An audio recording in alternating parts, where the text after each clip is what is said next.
Alright guys, another day of mushroom hunting tayo.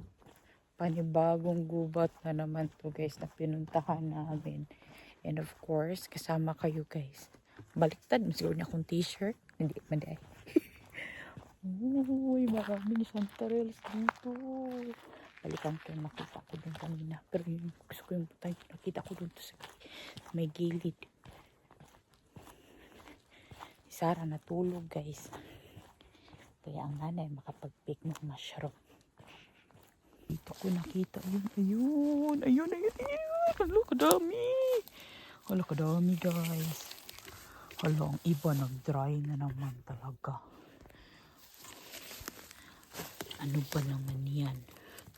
Yan.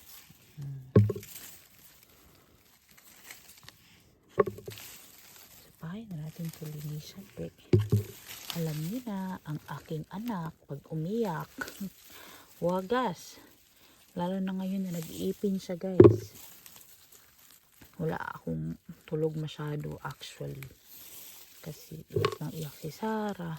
And gusto niya na lagi siyang nakadede guys. Dami. Ito maliliit, kunin ko na to. Pwede ko na to siyang magawang pickles.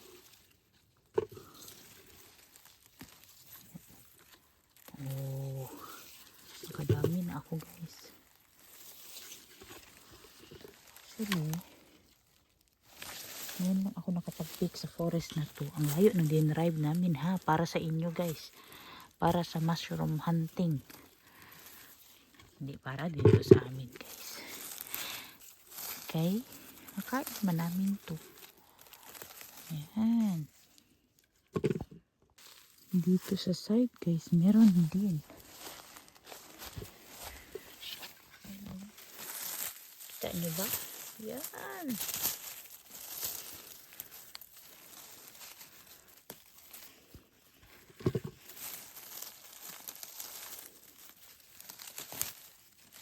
Wala na pala kaming chanterelles doon sa aming freezer guys. Kaya kailangan ko mag-store ng chanterelles din namin. Hindi pwede lahat na ibenta.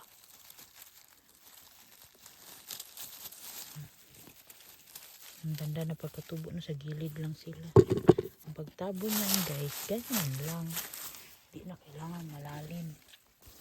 Oh my god, may nangunguha din siguro dito. Tingnan nyo. May maraming cuttings. Yan mo lang siya. Kaya naapa may daghan dari siguro nanguha yan siya. Yung nanguha dito. Nauna lang siya ng mga ilang linggo.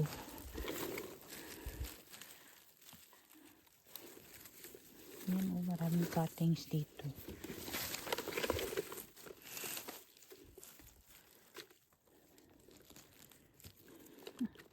Ang ganda. Ganyan talaga guys pag mushroom hunter ka. Yung iba makauna sa'yo, yung iba hindi mo na maabutan, yung iba maabutan mo pa. Pero okay lang yan.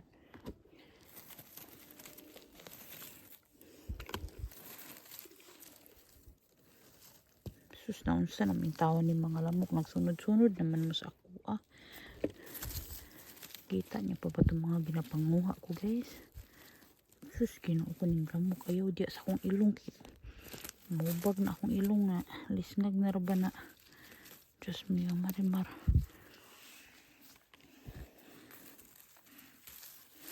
Alam nyo ba kanina, kinagat pala ni Sarah yung aking ilong guys.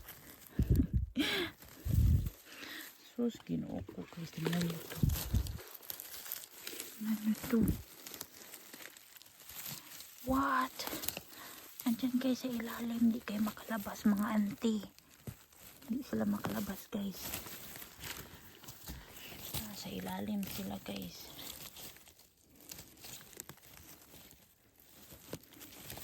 Yan sila may isa, duha, tulo. Apa guys? Uy, andun sila sa pinakailalim.